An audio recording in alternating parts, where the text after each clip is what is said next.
Dobry wieczór wszystkim, I'm Mystical, and I hope you guys are having a fantastic day today. As usual, I'm going to be bringing you the latest in AR and VR news. We have a few interesting topics today, so without any further ado, let's jump right into the video.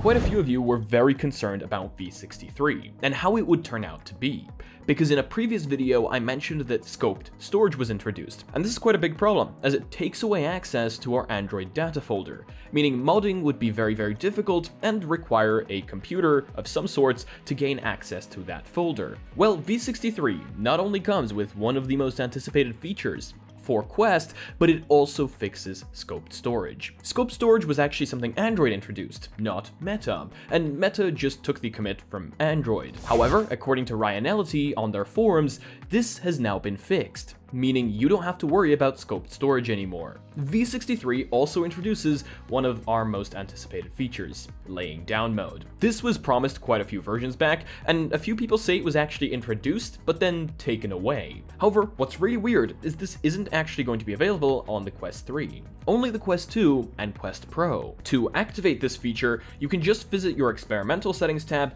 in your settings menu and look for use apps while laying down. They're also introducing Quest Cash in the V63 update that enables parents and guardians to monitor and budget their teens' spending in VR and produces a safe and streamlined way to pay for games and add-on content. Quest Cash isn't just for parents, however. You can send cash to a friend for their birthday or just say hello. You can also purchase Quest Cash for your own account to help simplify and track your spending on the MetaQuest platform over time. So they've created like a little own virtual bank of their own. I can see quite a few people not being incredibly happy about that, as I see this kind of like a Revolut thing, but created by Meta. That's quite interesting. Meta and LG officially confirmed partnership, including next-gen XR device development. This is quite exciting for those of you waiting for the next powerful VR hardware. From Upload VR, LG has officially announced an XR strategic collaboration with Meta. Earlier today, Mark Zuckerberg met with LG CEO William Cho and the president of LG's home entertainment division, Park Ha-young-se, at LG's headquarters in Seoul to finalize the details of the partnership. The meeting apparently included Zuckerberg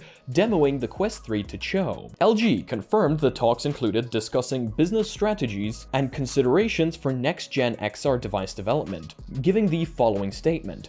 LG envisions that by bringing together Meta's platform with its own content/service capabilities from its TV business, a distinctive ecosystem can be forged in the XR domain, which is one of the company's new business areas. Moreover, the fusion of Meta's diverse core technological elements with LG's cutting-edge product and quality capabilities promises significant synergies in next-gen XR device development. Now, we don't know what device they're working on, but we do know that they are officially now partnered and will hopefully be releasing next-gen VR hardware for us consumers. The mention of content/service capabilities from its TV business being included in the partnership might be Meta's plan to bring streaming services to the Quest platform, potentially through a virtual LG TV. I don't necessarily think we need a brand of virtual TV though, as I think this could be made very simple with just Android apps. Talking about good news, the Meta Quest Plus subscription service is introducing a new games catalog. From Friday, Meta says it plans to rotate in and out titles regularly. For now, here's the full library that subscribers can play from March 1st. Again, this is nothing new. Other subscription services have already been showing us something like this, but for any of you that are subscribing to Meta Quest Plus, well, you will be able to play these games: A Township Tale, Demeo, Aspire 1 VR Operative, Fruit Ninja, Hand Physics Lab, Jurassic World, Aftermath Collection, Moss, Onward, Red Matter, Sports Scramble, The Climb, Until You Fall, and Walkabout Mini Golf. Those are some pretty large and very good titles in there, to be completely honest with you. We also learned the Quest Plus monthly titles for March. While you can still redeem February's toothpicks, I Expect You to Die, and Dyschronia, Chronos Alternate, Episode 1, until the end of February 29th, March will offer multiplayer military VR shooter Contractors, alongside a story-driven puzzle game starring Patrick Stewart, Shadow Point. These non-catalog monthly titles must be redeemed during the month they're available, then continue to be accessible as long as you stay subscribed. Those are some very nice titles once again though, and hopefully those of you that are subscribed to the monthly subscription can enjoy those. Another piece of pretty negative information is that if you still have your Oculus account, it will very soon be deleted, with all the apps that you purchased on it and everything like that. To be fair, Meta has given us enough time to migrate our accounts, but if for whatever reason reason you're keeping your Oculus account instead of migrating to a Meta account, it will be deleted on March 29th. So I would highly recommend you guys migrate if you haven't yet done so for whatever reason. Now here is something that is a little bit less happy, as the Beat Saber creative director and CEO and the remaining co-founders all leave Beat Games. He confirmed his departure as creative director at Beat Games in a post on X, revealing he would like to return to his roots, working on innovative games. His thread reminisces on his time at Beat Games, admitting he was initially not accustomed to trusting more people and was a huge control freak, saying now he trusts the Beat Games team completely, and believes that Beat Saber is just getting started. Not long after his announcement, this was followed by the news of the studio's CEO and fellow co-founder also leaving Beat Games. No official reasons for leaving were provided in his statement. I'm graduating from Beat Saber and from my position as head of studio and will be leaving Beat Games. Big thanks to everyone on the team for all the amazing things you do for the game. You guys rock and you got this. I wish Beat Saber all the best. If they trust the current team at Beat Games, well, let's just say I trust them too. That, and I believe the modding community is doing amazing things for Beat Saber currently, and I don't think they're going anywhere anytime soon. And talking about Beat Saber, it's getting a brand new Daft Punk music pack next week. This is something that I'm surprised hasn't arrived sooner, to be completely honest with you. Daft Punk sounds like it would work so well in Beat Saber, and let's be honest, I've played the modded versions of these songs, but the fact that it hasn't had an official music pack yet, I'm quite surprised, but at least now it will be coming. Presently, there's little else we can glean from this Beat Saber teaser beyond the fact that it's happening. While Harder, Better, Faster, Stronger can be heard in the trailer, no further details are announced about what's coming in the Daft Punk music pack. Stay tuned for the full track release date on March 7th, which is in 3 days, so hopefully we will get to see what comes in that music pack very, very soon. Here is a very interesting piece of news, as Google apparently tried to convince Meta to switch to its upcoming Android XR platform. And as you guys probably know, I'm a massive fan of Google software, but apparently Meta rejected this. The claim comes from a report from The Information Today, citing a person involved in the talks. In post on Threads, Meta CTO Andrew Bosworth said you can tell they got this story from Google, and made the following statement. After years of not focusing on VR and doing anything to support our work in the space, Google has been pitching Android XR to partners and suggesting, incredibly, that we are the ones threatening to fragment the ecosystem when they are the ones who plan to do exactly that. We would love to partner with them. They could bring their apps to Quest today. They could bring the Play Store with its current economics for 2D apps and add value to all their developers immediately, which is exactly the kind of open app ecosystem we want to see. We would be thrilled to have them. It would be a win for their developers and all consumers, and we'll keep pushing for it. Instead, they want us to agree to restrictive terms that require us to give up our freedom to innovate and build better experiences for people and developers. We've seen this at play before, and we think we can do better this time around. That's actually really interesting. I've basically since always thought that Meta were the ones stopping Google from bringing the Play Store to the Quest. And yet, here we are with Meta CTO Andrew Bosworth saying that it's actually quite the opposite. I would love to see the Play Store on the Quest, and to confirm this further, in a post on X today, Bosworth said Google could keep its full store cut revenue for 2D apps. Could this be Google essentially saying no because they're afraid of the competition Meta's headsets would bring to their future devices? All I know is that this is actually harming the consumers, as again, I don't think I'm the only one who would love to see the Play Store on the Quest. Let me know your opinions on this one down below. Yesterday was a very interesting day, as Facebook's servers went down for about an hour, and with that went Meta Quest headsets. Meta's servers weren't working correctly earlier today, and the issue temporarily rendered all internet-connected Quest headsets unusable.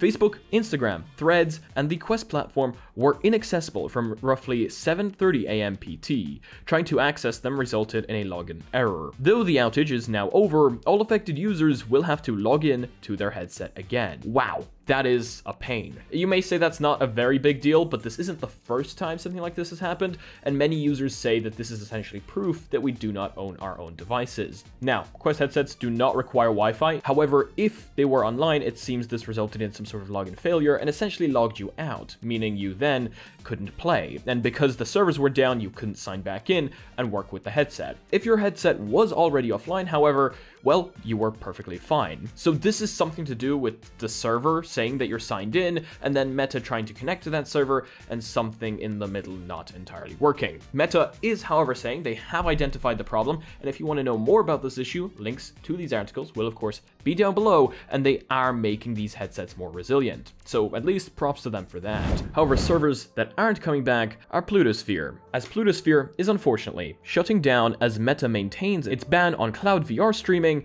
on Quest Store and App Lab. Plutosphere was a VR streaming service, letting MetaQuest owners play Steam VR content like Half-Life Alyx and the PC version of VR Chat without actually needing a gaming PC. We have multiple videos with these guys. I loved their service. The team working behind it were also great to chat to, and I am very, very sad that this service is going away.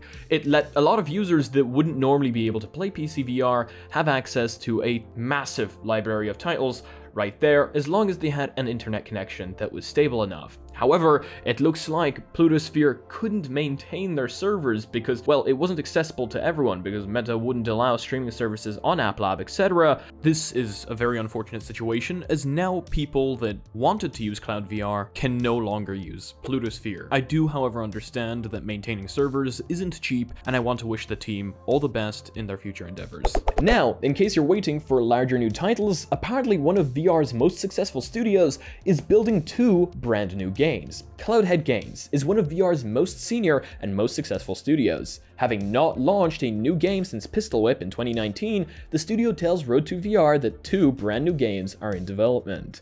Cloudhead Games might be old school as far as VR studios go, but it has always been forward-looking. We're excited to announce that the last few years of prototyping in the labs has led the way to 2 new titles for our studio. The teams are now several months into production and will be sharing more details in the near future. So it sounds like we can expect a proper announcement in the near future. But what else do we know at this point? Well, for one, neither project is a Pistol Whip sequel. And considering the studio is several months into production, it's unlikely that either title will be released before late 2024 at the earliest, with a real possibility of pushing well into 2025. Either way though, at least the studio is still working on something. Their last large title, Pistol Whip, was launched quite a while ago, and I'm sure a lot of people would love to see new titles coming from these guys, myself included. And finally, apparently a new Vision Pro app brings faster typing using the iPhone in your pocket. So essentially, there's a new app, and it's called Typos. It's a free app for the Vision Pro that lets you do just that. Use your iPhone in order to type in VR. Some people, quite a few people actually, are quite quick at typing on their phone. Maybe even you touch type on your phone. But putting that into VR doesn't necessarily always work. It turns out having something physical under your fingers helps quite a bit with typing. So does muscle memory. Granted, it doesn't provide the sort of system-wide access to text field inputs like Apple might do with the official iPhone keyboard support, but it's a great way to start using that hardwired muscle memory every user surely has and typing as fast as you physically can.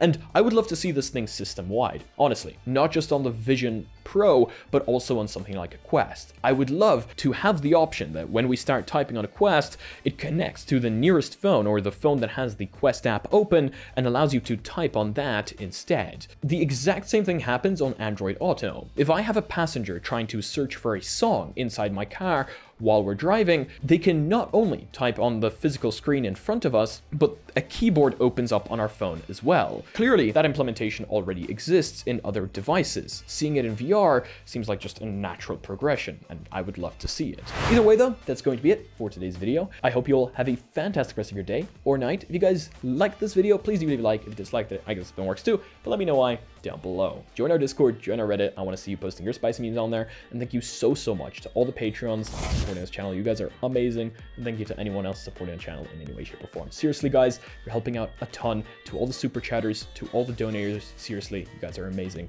Much love. And as usual, if you guys want me to talk about your content coming up on the channel, make sure to smack that subscribe button with your forehead, ding my bell, and see you again in the next video. Peace. This is sick. We are on top of the motorway right now. That's what this is.